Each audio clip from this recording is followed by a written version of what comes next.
Sir ఇప్పటి వరకు కూడా అంటే ఎన్నో రాజకీయాలు చూసాం. విలువైన రాజకీయాలు చూసాం. లేకపోతే ప్రతీకార రాజకీయాలు చూసాం. ఈ పెన్షన్ రాజకీయాన్ని ఎలా చూడాలంటారు? అంటే చివరికి ఎట్లు నుంచి వచ్చినా కూడా అంటే ఇంత ఇదిగా ఒక రాజకీయం చేయడం అంటే అది ఎవరికీ చెల్లుబాటు కాదేమో అనేది ఒక వినికిడి వినిపిస్తుంది. ఈరోజు ఆ పెన్షన్ డబ్బులు ఏమైపోయినాయో ఇతర సోషల్ మాధ్యమాల ద్వారా గానీ, ఎలక్ట్రానిక్ మీడియా ద్వారా గానీ తెలుస్తూనే ఉంది. ఎవరి అనుయాయులకి కాంట్రాక్టులకి వెళ్ళి బిల్లులు అనేది. సో ఎలా చూడాలి సార్ ఈ పెన్షన్ రాజకీయం ఈరోజు? అంటే ఈరోజు రాజకీయ పరిస్థితులు కానీ, సామాజిక పరిస్థితులు కానీ, జీవితంలో ఎలా తయారయ్యారంటే మనిషి యొక్క స్వభావం లీడర్స్ బట్టి, పరిపాలన బట్టి మనుషులు ప్రవర్తిస్తారు. గతంలో లీడర్స్ ఎలా ఉండేవాళ్ళు అంటే ఒక సర్వీస్ మోటో, ఒక సర్వీస్ ఓరియంటెడ్, ఏదన్నా సమస్య వ్యక్తులకు వస్తే దాన్ని సాల్వ్ చేద్దాము, ఓ పద్ధతి పాటిద్దాము అనుకునే ఒక ప్రాసెస్ ఉండేది జీవిత భాగంలో. సమాజం అంటే మనుషుల యొక్క సముదాయం, జీవిత సముదాయం, ప్రకృతి సముదాయం, వీటన్నిటిని మిళితం చేస్తేనే సామాజిక పరిస్థితి ఏర్పడుతుంది, రాజకీయ పరిస్థితి ఏర్పడుతుంది. మనం చేసుకున్న చట్టాలకి పరిధిలో, ఆ పరిధిలోనే మనం పనిచేయాలని అనుకున్నప్పుడు నాకేం కావాలి, నా స్వలాభానికి ఏం కావాలి, నాకు ఈ పని జరగాలి, జరగకపోతే ఎదుటి వాళ్ళ మీద రాళ్ళేసి, బురద జల్లి, అల్లరి చేసి, గగ్గోలు పెట్టి, వాళ్ళ మానసిక నైతిక స్థితిని, పరిస్థితిని, అది రాజకీయ పార్టీ అవనండి, వ్యక్తులు అవనండి, సంస్థలు అవనండి, ఒక విధమైన గందరగోళం సృష్టిస్తే ఆ గందరగోళంలో ప్రజలు మన వైపు ఓహో ఇది నిజమా, ఒక నిజాన్ని కూడా అబద్ధమా, అబద్ధాన్ని కూడా ఇది నిజమా అనే పరిస్థితికి తీసుకొస్తున్నారు. అది ఒక కళ. గతంలో రాజకీయంలో సేవా కళ ఉండేది. ఇవాళ అటువంటి సేవా కళ లేదు. బురద చల్లే కళ, అల్లరి చేసే కళ, నైతిక మానసిక పరిస్థితిని, ఒక గందరగోళాన్ని సృష్టించి ఆ మనిషిని పెర్ఫామ్ చేయనీయకుండా, ఆ పార్టీని పెర్ఫామ్ చేయనీయకుండా అదొక స్టైల్, అది ఎక్కువైపోయింది. ఇటువంటి గాసిప్స్ని మీరు ప్రచారం ఎక్కువ చేస్తున్నప్పుడు వాళ్ళ కుటుంబ పరిస్థితిని కానీ, ఆ మనిషి యొక్క మానసిక పరిస్థితి కానీ నైతికంగా దెబ్బతీస్తే మంచి వ్యక్తులు చనిపోతారు, చెడ్డ వ్యక్తులు ప్రబలిస్తారు, చెడ్డ వ్యక్తులు తెర ముందుకు వచ్చి ఇటువంటి అన్నీ చేస్తున్నారు అనే ఒక సందేశాన్ని మీరు ఎప్పుడైతే ఇవ్వటానికి సిద్ధపడలేదో, చెడు సందేశాలని తొందరగా స్క్రోల్ చేయటానికి, తొందరగా రోల్ చేయటానికి, తొందరగా సర్క్యులేషన్లో పెడతానికి చేస్తున్నారో ఆటోమేటిక్గా ఇటువంటి పరిస్థితులు దాపరిస్తాయి. కానీ సార్ ఈ వ్యవహారం మొత్తం మీద ప్రధాన భూమిక పోషించింది వాలంటీర్ల వ్యవహారం. మీకు తెలుసుంటే వాలంటీర్లని గతంలో మా కార్యకర్తలు, మా మనుషులు అని చెప్పి అంబటి రాంబాబు లాంటి వాళ్ళు, లేదా కొంతమంది వైసీపీ నాయకులు అయితే వాళ్ళు చెప్పుకున్నారో, అదే వాలంటీర్ వ్యవస్థ ద్వారా ఈ రోజున పెన్షన్లు ఇప్పించడం పక్కన పెడితే ప్రచారం ఎక్కువైపోయింది అనేది ప్రతిపక్షాల ప్రధాన ఆరోపణ. దీనికి సంబంధించి సిఎస్ వాళ్ళని పక్కన పెట్టింది. దీన్ని ప్రధానంగా చూపిస్తూ కావాలని చంద్రబాబు నాయుడు గారు పెన్షన్లు ఆపేశారు, ఇంటి దాకా వచ్చే పెన్షన్లు రాకుండా ఈ రోజున వృద్ధుల మరణాలకు కారణం ఆయనని చెప్పే విధానాన్ని ఎలా చూడాలంటారు? అంటే గతంలో ఎప్పుడు రాలేదా ఈ వాలంటీర్లు లేకుండా పెన్షన్లు తీసుకోలేదా? ప్రతి అంశంలో కూడానండి పద్ధతి పాటించేవాడికి మీరు చెప్పినవన్నీ తప్పుగా కనపడతాయి. పద్ధతి పాటించకుండా అసలు వాలంటీర్ వ్యవస్థనే క్రియేట్ చేసేటప్పుడే, వాలంటీర్ వ్యవస్థ క్రియేషన్లో ఒక దురుద్దేశం ఇమిడి ఉన్నప్పుడు మీరు ఎన్ని చెప్పినా చెవిటివాడి మీద శంఖం ఊదినట్లే. కాబట్టి అసలు ముందు వాలంటీర్ వ్యవస్థ లోపమే ఉంది, వాళ్ళ రిక్రూట్మెంట్ కాడే లోపం ఉంది, అది లోపభూయిష్టంగా జరిగింది. కార్యకర్తలను తీసుకొచ్చి వాళ్ళు వైసీపీ పార్టీ అనే పార్టీ ప్రభుత్వాన్ని అడ్డం పెట్టుకొని, ప్రభుత్వ ఖజానాతో ఖర్చు పెట్టించి, అరకొర జీతాలతో ఇచ్చి, వాళ్ళకి జాబ్ సెక్యూరిటీ లేకుండా వాళ్ళని ఒక విధమైన అనుభూతి క్రియేట్ చేసి, మీరు మాకు అనుకూలంగా పనిచేస్తే మీ జాబ్ సెక్యూరిటీ ఉంటుంది, మీరు మాకు అనుకూలంగా పనిచేస్తే మీ వేతనాలు బత్యాలు మీకు ఇస్తాము, లేదా పెంచుతాము, లేదా మిమ్మల్ని భూతల స్వర్గంలో నిలబెడతాము అనే ఒక ఉన్నది చూశారు. That it self a corruption. నీకు పద్ధతిగా, శాస్త్రీయపరంగా, చట్టపరంగా ఉద్యోగ భద్రత కల్పించడం అనేది ఒక అంశం, ఏ ప్రభుత్వం అయినా. అదేం అక్కర్లేదు, వీడిని కూడా బ్లాక్మెయిల్ చేద్దాము, వీడిని కూడా అడ్డు పెట్టుకొని మన పబ్బం గడుపుకుందాము, మన రాజకీయ అవసరాలకి వీడిని వాడుకుందాము, వాడి ఉద్యోగాన్ని, వాడి మీద ప్రేమతో ఉద్యోగం ఇవ్వడం కాదు అది. అది వాలంటీర్లు గమనించుకోవాలి, ప్రజలు గమనించుకోవాలి. ఎప్పుడైతే వాలంటీర్ వ్యవస్థని లోపభూయిష్టంగా చేసి, అస్తవ్యస్తంగా చేసి, రిక్రూట్మెంట్ కానించి సరిగ్గా లేకుండా, ప్రాసెస్ కాకుండా, పద్ధతి కాకుండా, మినిమం వేజ్ కూడా పాటించకుండా, వ్యాపారస్తుడికి ఇండస్ట్రీస్కేమో మినిమం వేజ్ ఉంటుంది. వీళ్ళకి మినిమం వేజ్ ఎందుకు ఉండదండి? వాళ్ళ టీఏలు, డిఏలు, హెచ్ఆర్ఏలు, తర్వాత వాళ్ళ జీవన భృతి కోసం ఇచ్చేది ఎందుకు ఉండదు? వాడు ఏం చేస్తాడు వాలంటరీ? ఎవరైతే గవర్నమెంట్ నుంచి తాయిలాలు, లబ్ధి, డిస్ట్రిబ్యూషన్ స్కీమ్లో చేయాల్సిన పరిస్థితిని వీళ్ళే క్రియేట్ చేస్తారు. ఇప్పుడు అతను తిరగటానికి, ఇంటింటికి తిరగటానికి కానీ, ప్రజల దగ్గరికి వెళ్ళటానికి కానీ అతనికి రోజు ఖర్చు ఎంత అవుతుంది? అతని కుటుంబాన్ని పోషించుకోవాల్సిన ఖర్చు ఎంత అవుతుంది? ఈ పెరిగిన ధరలతో వాలంటీర్లు ఎలా బ్రతుకుతాడు? దానికి సరిపడా జీతం ఇస్తున్నామా మనం? అలాగే రేపు పొద్దున ఇంత కష్టపడి ఇంత ప్రజాసేవలో నిమగ్నమైనప్పుడు, ప్రతి డోర్ టు డోర్ అతను లెక్క తీసుకున్నప్పుడు, నీకు కావాల్సిన ఇన్పుట్ ఇస్తేనేమో అతనికి జాబ్ సెక్యూరిటీ ఉంటుందంట. నీకు కావాల్సిన ఇన్పుట్ ఎప్పుడు ఇవ్వకుండా నువ్వు ప్రతిపక్షంకి అనుకూలంగా చేయకూడదని ఒక రిస్ట్రిక్షన్ పెట్టి, వాళ్ళకి నువ్వు వత్తాసు పలకూడదని, నువ్వు రూల్ ప్రకారం వెళ్తే వాళ్ళకి వత్తాసు పలికినట్టు, రూల్ ప్రకారం వెళ్లకుండా నా పార్టీకి క్యాన్వాసింగ్ మోడస్ ఆఫ్ ఆపరేషన్ ఎప్పుడైతే నువ్వు వాలంటరీ వ్యవస్థని ఆపరేట్ చేయదలుచుకున్నావో, అక్కడ క్వాలిటీ ఆఫ్ ఎంప్లాయ్మెంట్ కానీ, క్వాలిటీ ఆఫ్ డిస్ట్రిబ్యూషన్ స్కీమ్ కానీ, క్వాలిటీ ఆఫ్ సర్వీస్ కానీ దెబ్బతినిపోయింది.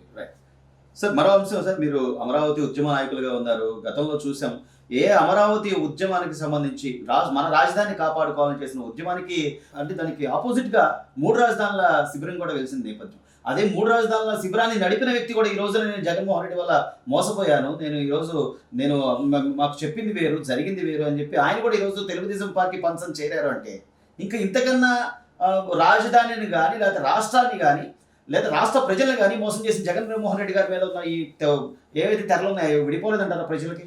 ఇవాళ చంద్రబాబు నాయుడు గారి సక్సెస్ ఏంటి? ఆయన ఎన్టీఆర్ లాగా చారిష్మా ఉన్న లీడర్ కాదు. అయినా ఆయన సక్సెస్ ఏంటి? సిన్సియర్గా ప్రజాసేవ చేద్దాము, సిన్సియర్గా అభివృద్ధి చేద్దాము, సిన్సియర్గా సంక్షేమ కార్యక్రమాలు చేద్దాము, సిన్సియర్గా శాంతి పద్ధతుల్ని నెలకొల్పుదాము, సిన్సియర్గా పెట్టుబడుల్ని ఆస్వాదిద్దాము, రాష్ట్ర సంపదని పెంపొందిద్దాము, ట్యాక్సేషన్ని తగ్గిద్దాము, న్యాచురల్ రిసోర్సెస్ని కట్టుబాటుతో, అలాగే గవర్నమెంట్ ఎక్స్చెక్కర్ని కట్టుబాటుతో వాడుకుందాము, కావేశాలని రెచ్చగొట్టి, కులాల మధ్య చిచ్చుపెట్టి, మతాల మధ్య చిచ్చుపెట్టి, ఇవేమీ లేకుండా అందరినీ సమానంగా చూడొద్దాము అనే ఒక పొలిటికల్ పార్టీ నడిపిన వ్యక్తిగా ప్రతి వ్యక్తిలో కూడా, ప్రతి నాయకుడికి ముందు సెల్ఫ్ ఇంట్రెస్ట్ ఉంటుంది. No doubt about it. అది ఉండాలి, అది ఉండి తీరాలి. అది లేకపోతే పార్టీని నడపలేరు, నాయకులు నడపలేరు, నాయకుల్ని కాపాడుకోలేరు, కార్యకర్తల్ని కాపాడుకోలేరు. దాన్ని మనం తప్పుపెడతానికి వీల్లేదు. అయినా irrespective of all those selfish motive, selfish interest, ఆయన ప్రభుత్వాన్ని నడిపే విధానం కానీ, ప్రజలని సంపద సృష్టించి వాళ్ళ బాగోగులు కానీ, సంక్షేమ కార్యక్రమాలు కానీ, అభివృద్ధి కార్యక్రమాలు కానీ చేస్తారు, చేసి చూపించారు, చేయబోతారు అనేది ఈ వయసులో కూడా ఒక నమ్మకం అనేది ఆయన మీద ఉంది.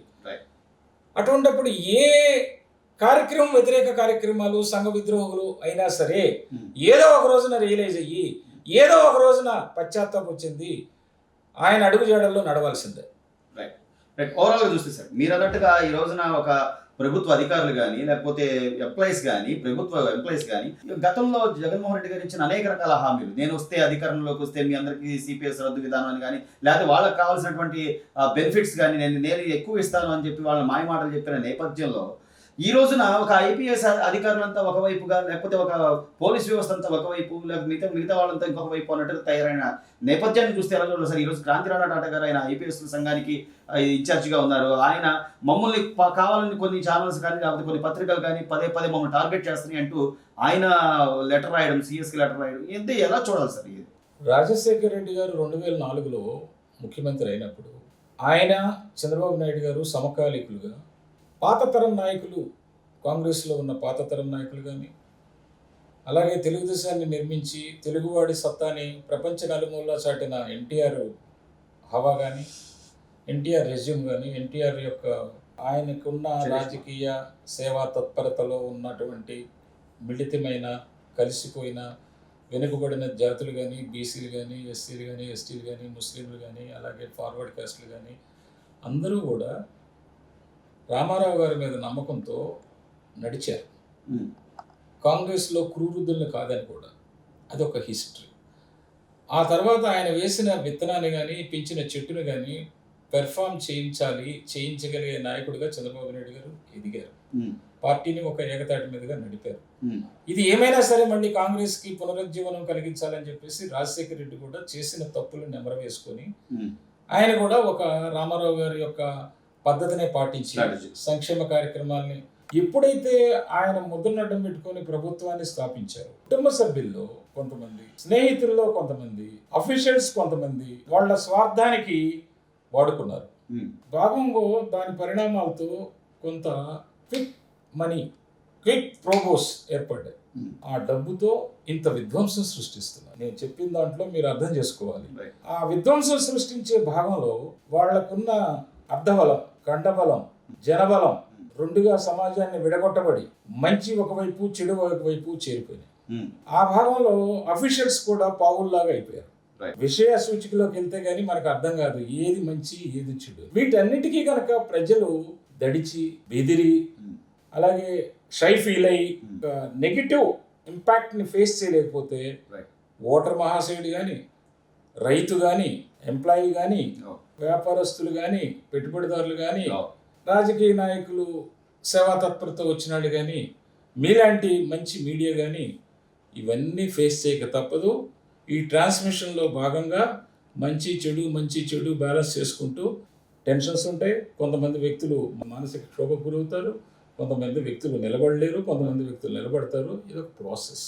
చివరిగా గోపాలకృష్ణ గారు, ఈ రోజున కడప ఎంపీ టికెట్కి సంబంధించి 2019 ఎన్నికలకు ముందు ఇంత పెద్ద ఇంపాక్ట్ చేకూరి సొంత బాబాయిని హత్య చేశారని చెప్పి నారావారి రక్త చరిత్రని ఎంతో ప్రజల్ని నమ్మించి, లేకపోతే వాళ్ళ మీద ఒక ఇంపాక్ట్ కలిగించినటువంటి అదే సీటు మీద ఈ రోజున రాజశేఖర రెడ్డి గారి కుమార్తె, నేను రాజన్న బిడ్డని అంటూ వచ్చినటువంటి షర్మిల గారు ఒకవైపు, మరోవైపు ఆవిడే చెప్తుంది మా బాబాయిని హత్య చేసిన వ్యక్తి నిందితుడే ఇంకోవైపు ఉన్నాడు, మీరు ఎవరిని గెలిపించుకుంటారో మీ విజ్ఞతగా వదిలేస్తున్నా అని చెప్పి ఆవిడ మాట్లాడడం కానీ, ఓవరాల్గా ఒక అనుభవజ్ఞులుగా, రాజకీయ విశ్లేషకులుగా కడప ఎంపీ టికెట్కి సంబంధించి సీటు గురించి మీరు అభిప్రాయం? ఇప్పుడు ప్రతి విషయాన్ని మనం విశదీకరించగలుగుతాం, ప్రతి విషయాన్ని అనలైజ్ చేయగలుగుతాం, లేదా మన నోటికి వచ్చింది మాట్లాడగలుగుతాం అంటే అది మంచి పద్ధతి కాదు. నేను ఫ్యాక్షన్ రాజకీయాల గురించి నేను మాట్లాడే అర్హత లేదు, నాకు అంత అనుభవం లేదు. అయినా ఒక్క మాట చెప్పగలుగుతాను, ఒక్క మాటతో నేను ముగించగలుగుతాను. ఏ రోజైనా చెడు సాంప్రదాయాన్ని కానీ, ఫ్యాక్షన్ సాంప్రదాయం కానీ ఏ కుటుంబం అయినా తలపెట్టినా, ఏ వ్యక్తి అయినా తలపెట్టినా, ఏ సంస్థ అయినా తలపెట్టినా, ఏ వ్యవస్థ అయినా తలపెట్టినా, ఏ డిస్ట్రక్షన్ పాత్లో తీసుకెళ్ళి ఎమోషనల్ బ్లాక్మెయిలింగ్కి గురి చేసినా ఇలాగే పరిణామాలు ఉంటాయి, ఇలాగే రిజల్ట్ ఉంటుంది. కత్తి పట్టుకున్నాడు కత్తితోనే పోతాడు. నేను గత 45-50 సంవత్సరాలు బట్టి నేను చిన్నప్పటి నుంచి ఒక్క మొక్కలో విజయవాడ, కృష్ణా జిల్లా రాజకీయాలు చెప్తాను. ఎంతో నైపుణ్యం కలిగి, ఎంతో శ్రమ చేయగలిగి, ఎంతో రిస్క్ చేసి ఇక్కడి నుంచి బయటికి వెళ్ళిన వాళ్ళందరూ సక్సెస్ అయ్యారు. ఇక్కడ ఆ పరిస్థితులు ఎందుకు లేవు? రెండు కుటుంబాల మధ్య రాజకీయ వేడితో, వాడితో, వాళ్ళ యొక్క పవర్ తృష్ణతో, వాళ్ళ యొక్క ఆధిపత్యం చలాయింపు చేసుకోవాలనే ఒక చెడు సాంప్రదాయంతో ఈ కృష్ణా జిల్లా పాడైపోయింది. ఈ కృష్ణా జిల్లా పాడైపోవడానికి కారణం కొంతమంది వ్యక్తులు. పెద్ద తలకాయలు కూడా పక్కకు జరిగిపోవాల్సి వచ్చింది. కొంతమంది వయసు రీత్యా మరణించారు, కొంతమంది వలస వెళ్ళిపోయారు, కొంతమంది ఎందుకులే మనకి ఈ చెడు సాంప్రదాయాలకి దూరంగా ఉంటే మంచిదని మౌనం వహించారు. అదే ఈరోజు ప్రమాదం, అదే ఈరోజు ఈ పరిస్థితికి చివరికి చంద్రబాబు నాయుడు గారి కుటుంబంలో ఉన్న వ్యక్తులను కూడా దూషించే చెడు సాంప్రదాయానికి, చెడు అలవాటుకి మంచి పెట్టుబడిదారులు, మంచి సంస్కృతి, మంచి టెక్నికల్ వాల్యుయేషన్ ఉన్న వ్యక్తులు ఇక్కడ పెట్టుబడి పెట్టకుండా, ఇక్కడ సంపద సృష్టించకుండా, శాంతి భద్రతలకు విఘాతం కలిగించే వ్యక్తులు ఉండబట్టే, సెల్ఫ్ సెంటెన్స్డ్ పొలిటీషియన్స్ డెవలప్ చేయబట్టే ఇటువంటి జిల్లా ప్రపంచంలో నెంబర్ 1 అవ్వాల్సిన ప్రాంతం ఈ విధంగా తయారైంది.